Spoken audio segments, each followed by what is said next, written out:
Hello, welcome back. We're going to do our next reading from The Adventures of Tom Sawyer by Mark Twain. And this is chapter 7. A treaty entered into, early lessons, a mistake made. The harder Tom tried to fasten his mind on his book, the more his ideas wandered.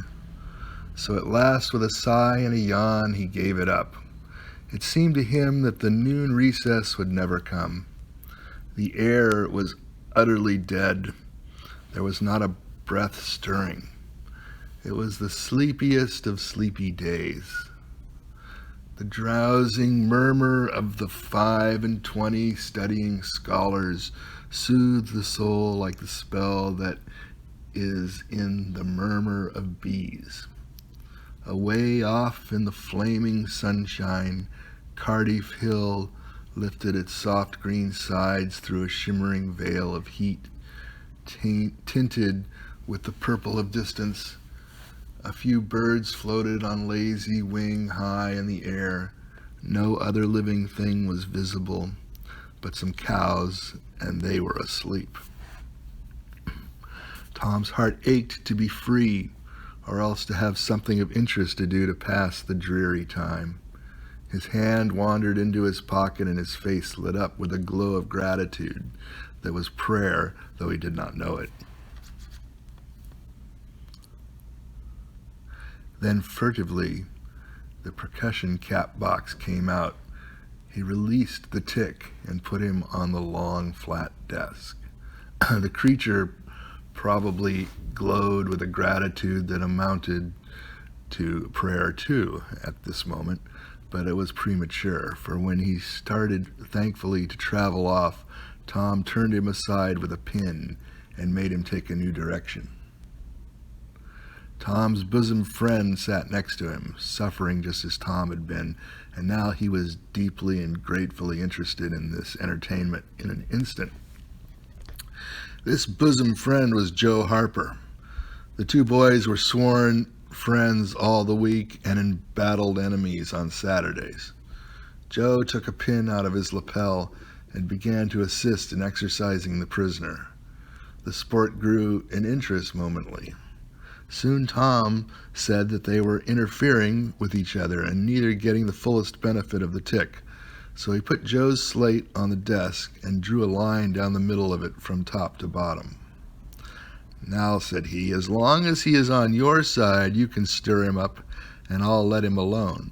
But if you let him get away and get on my side, you're to leave him alone as long as I can keep him from crossing over." "All right, go ahead. Start him up." The tick escaped from Tom presently and crossed the equator. Joe harassed him a while, then he got away and crossed back again. This change of base occurred often. While one boy was worrying the tick with absorbing interest, the other would look on with interest as strong, the two heads bowed together over the slate, and the two souls dead to all things else. At last, luck seemed to settle and abide with Joe. The tick tried this, that, and the other course, and got as excited and as anxious as the boys themselves, but time and again, just as he would have victory in his very grasp, so to speak, and Tom's fingers would be twitching to begin, Joe's pin would deftly head him off and keep possession. At last, Tom could stand it no longer. The temptation was too strong, so he reached out and lent a hand with his pin. Joe was angry. In a moment, said he, "Tom, you let him alone." "I only just want to stir him up a little, Joe." "No, sir, it ain't fair. You just let him alone." "Blame it, I ain't going to stir him much." "Let him alone, I tell you." "I won't." "You shall. He's on my side of the line." "Look here, Joe Harper, whose is that tick?" "I don't care whose tick he is. He is on my side of the line, and you shan't touch him."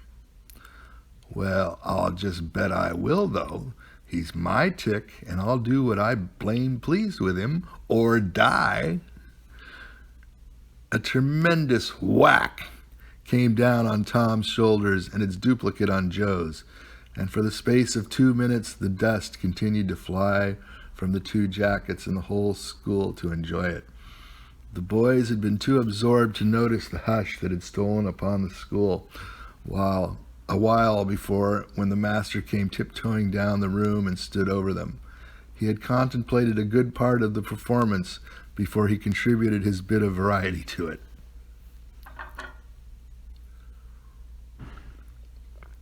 When school broke up at noon, Tom flew to Becky Thatcher and whispered in her ear, "Put on your bonnet and let on you're going home, and when you get to the corner, give the rest of 'em the slip and turn down through the lane and come back.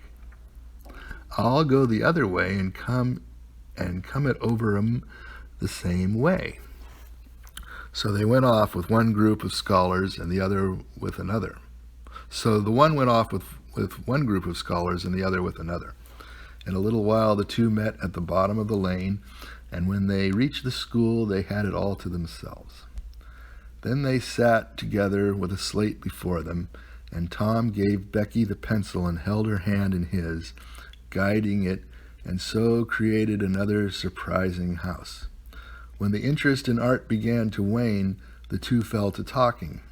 Tom was swimming in bliss. He said, "Do you love rats?" "No, I hate them." "Well, I do too, live ones, but I mean dead ones to swing around your head with a string." "No, I don't care for rats much anyway. What I like is chewing gum." "Oh, I should say so. I wish I had some now." "Do you? I've got some. I'll let you chew it a while, but you must give it back to me." That was agreeable. So they chewed it turn about and dangled their legs against the bench in excess of contentment. "Was you ever at a circus?" said Tom. "Yes, and my pa is going to take me again sometime, if I'm good." "I've been to the circus 3 or 4 times, lots of times. Church ain't shucks to a circus. There's things going on at a circus all the time. I'm going to be a clown in a circus when I grow up." "Oh, you are? That will be nice. They're so lovely, all spotted up." "Yes, that's so, and they get slathers of money, most $1 a day. Ben Rogers says, say, Becky, was you ever engaged?" "What's that?" "Why, engaged to be married." "No." "Would you like to?" "I reckon so. I don't know. What is it like?" "Like? Why, it ain't like anything. You only just tell a boy you won't ever have anybody but him, ever, ever, ever, and then you kiss, and that's all. Anybody can do it." "Kiss? What do you kiss for?" "Why, that, is to, well, they always do that." "Everybody?" "Why, yes, everybody that's in love with each other. Do you remember what I wrote on the slate?" "Yes." "What was it?" "I shan't tell you." "Shall I tell you?" Yes, but some other time." "No, now." "No, not now. Tomorrow." "Oh, now. Oh, no, now. Please, Becky, I'll whisper it ever so easy." Becky hesitating. Tom took silence for consent and passed his arm about her waist and whispered the tale ever so softly with his mouth close to her ear. And then he added, "Now you whisper it to me just the same." She resisted for a while and then said, "You turn your face away so you can't see, and then I will. But you mustn't ever tell anybody. Will you, Tom? Now you won't, will you?" "No, indeed I won't. Now, Becky." He turned his face away. She bent timidly around till her breath stirred his curls. and whispered, "I love you." Then she sprang away and ran around and around the desks and benches with Tom after her, and took refuge in a corner at last, with her little white apron to her face. Tom clasped her about the neck and pleaded, "Now, Becky, it's all done, all over but the kiss. Don't you be afraid of that. It ain't anything at all. Please, Becky." And he tugged at her apron and the hands. By and by she gave up and let her hands drop. Her face, all glowing with the struggle, came up and submitted. Tom kissed the red lips and said, "Now it's all done, Becky. And always after this, you know you ain't ever to love anybody but me. And you ain't ever to marry anybody but me, ever, never, and forever. Will you?" "No, I'll never love anybody but you, Tom. And I'll never marry anybody but you. And you ain't to ever marry anybody but me, either." "Certainly, of course, that's part of it. And always coming to school, or when we're going home, you're to walk with me when there ain't anybody looking, and you choose me and I choose you at parties, because that's the way you do when you're engaged." "It's so nice, I never heard of it before." "Oh, it's ever so gay. Why, me and Amy Lawrence—" The big eyes told Tom his blunder, and he stopped, confused. "Oh, Tom, then I ain't the first one you've ever been engaged to?" The child began to cry. Tom said, "Oh, don't cry, Becky. I don't care for her anymore." "Yes, you do, Tom. You know you do." Tom tried to put his arm about her neck, but she pushed him away and turned her face to the wall and went on crying.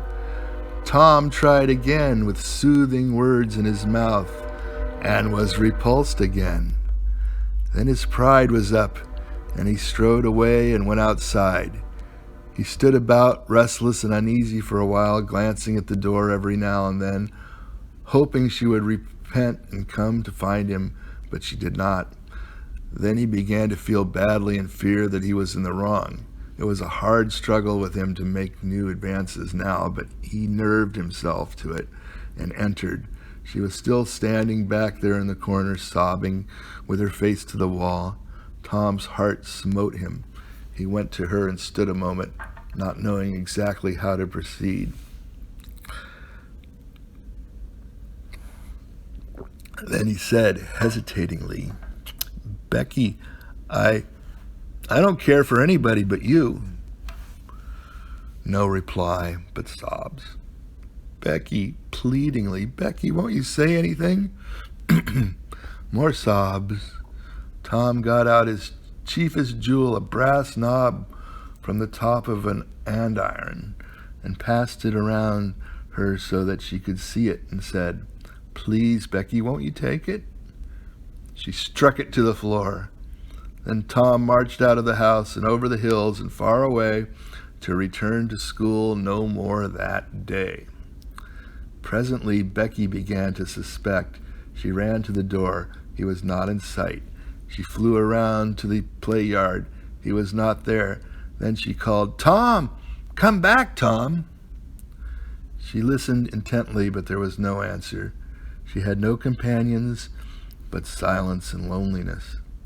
So she sat down to cry and upbraid herself, and by the time the scholars began to gather again, and she had to hide her griefs and still her broken heart, and take up the cross of a long, dreary, aching afternoon, with none among the strangers about her to exchange sorrows with. That was good. Let's go on and read the next one as well. This is chapter 8. Tom decides on his course. Old scenes reenacted. Tom dodged hither and thither through lanes until he was well out of the track of returning scholars, and then fell into a moody jog. He crossed a small branch 2 or 3 times because of a prevailing juvenile superstition that to cross water baffled pursuit. Half an hour later, he was disappearing behind the Douglas mansion on the summit of Cardiff Hill, and the schoolhouse was hardly distinguishable away off in the valley behind him.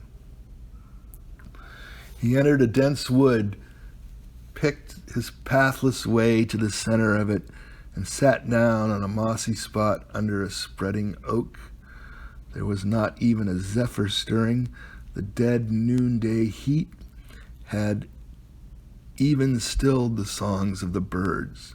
Nature lay in a trance that was broken by no sound but the occasional far-off hammering of a woodpecker, and this seemed to render the pervading silence and sense of loneliness the more profound. The boy's soul was steeped in melancholy. His feelings were in happy accord with his surroundings. He sat long with his elbows on his knees and his chin in his hands, meditating. It seemed to him that life was but a trouble at best, and he more than half envied Jimmy Hodges, so lately released. It must be very peaceful, he thought, to lie and slumber and dream forever and ever, with the wind whispering through the trees and caressing the grass and the flowers over the grave, and nothing to bother and grieve about ever any more. If he only had a clean Sunday school record, he could be willing to go and be done with it all. Now, as to this girl, what had he done? Nothing. He had meant the best in the world and been treated like a dog, like a very dog. She would be sorry someday, maybe when it was too late. Ah, if he could only die temporarily. But the elastic heart of youth cannot be compressed into one constrained shape long at a time. Tom presently began to drift insensibly back into the concerns of this life again. What if he turned his back now and disappeared mysteriously? What if he went away, ever so far away, into unknown countries beyond the seas, and never came back anymore? How would she feel then? The idea of being a clown recurred to him now only to fill him with disgust, for frivolity and jokes and spotted tights were an offense when they intruded themselves upon a spirit that was exalted into the vague, august realm of the romantic. No, he would be a soldier and return after long years, all war-worn and illustrious. No, better still, he would join the Indians and hunt buffaloes and go on the warpath in the mountain ranges and the trackless great plains of the far west. And away in the future come back a great chief, bristling with feathers, hideous with paint, and prance into Sunday school some drowsy summer morning with a blood-curdling war whoop, and sear the eyeballs of all his companions with unappeasable envy. But no, there was something gaudier even than this. He would be a pirate. That was it. Now his future lay plain before him, and glowing with unimaginable splendor. How his name would fill the world and make people shudder. How gloriously he would go plowing the dancing seas in his long, low, black-hulled racer, the spirit of the storm, with his grisly flag flying at the fore.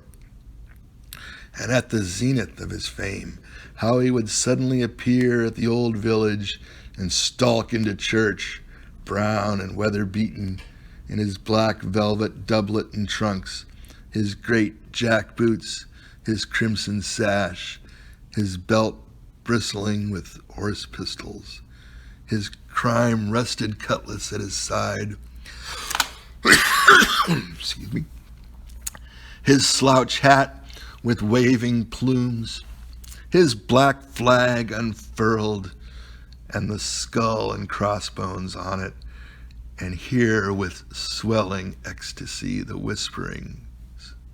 It's Tom Sawyer, the pirate, the Black Avenger of the Spanish Main.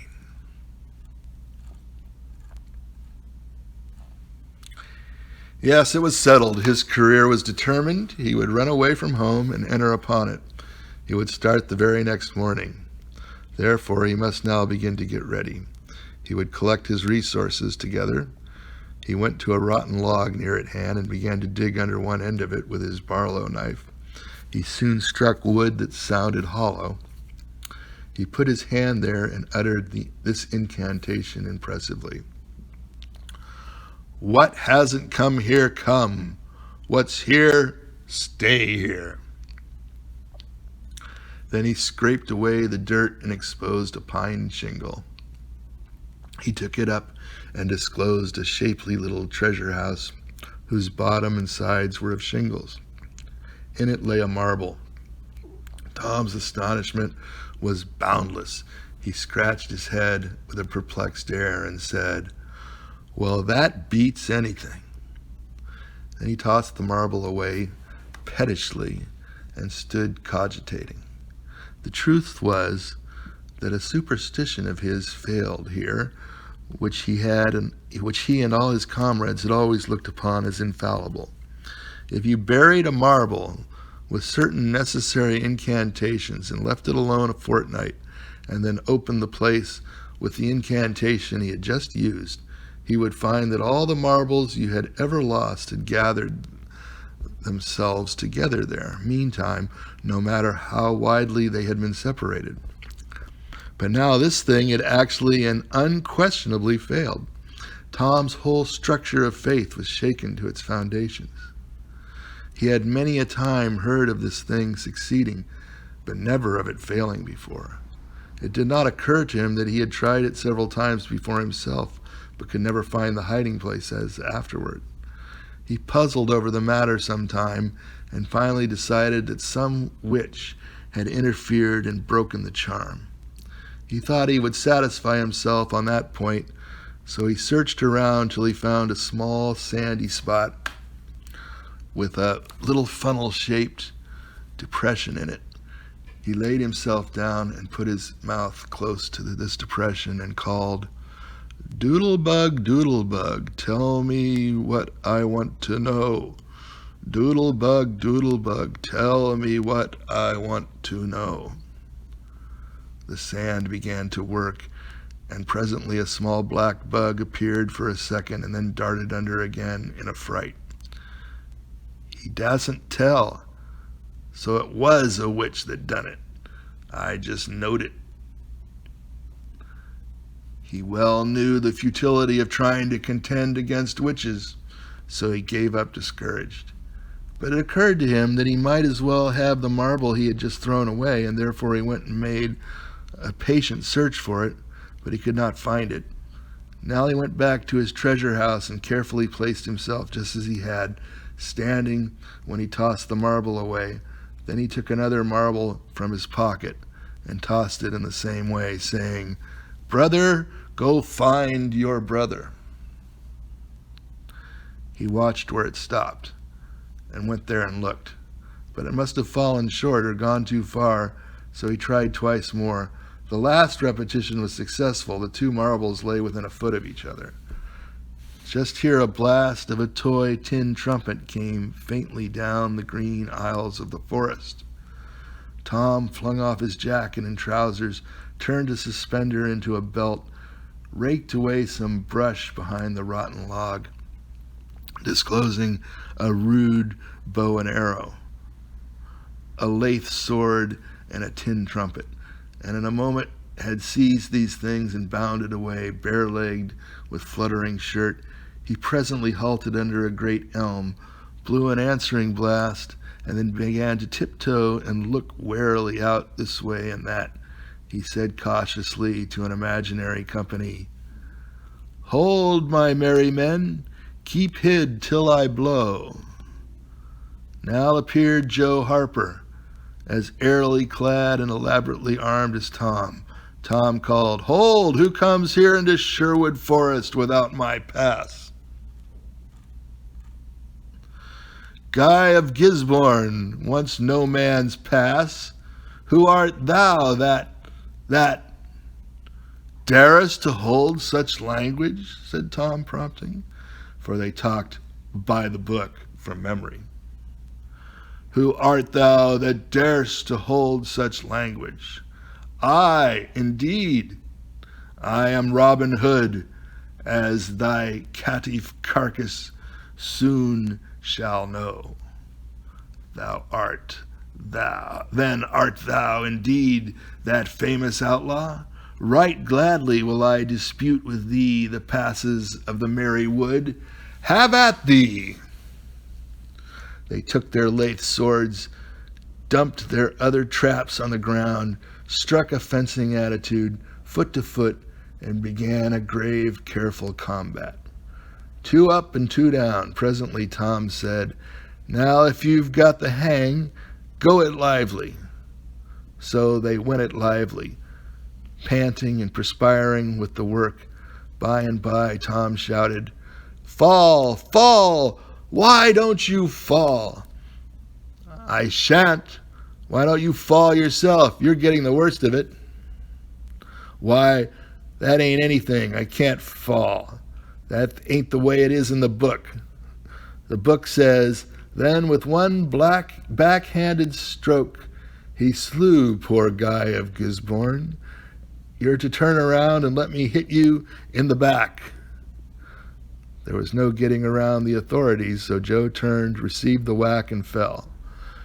"Now," said Joe, getting up, "you've got to let me kill you. That's fair." "Why, I can't do that. It ain't in the book." "Well, it's blamed mean, that's all." "Well, say, Joe, you can be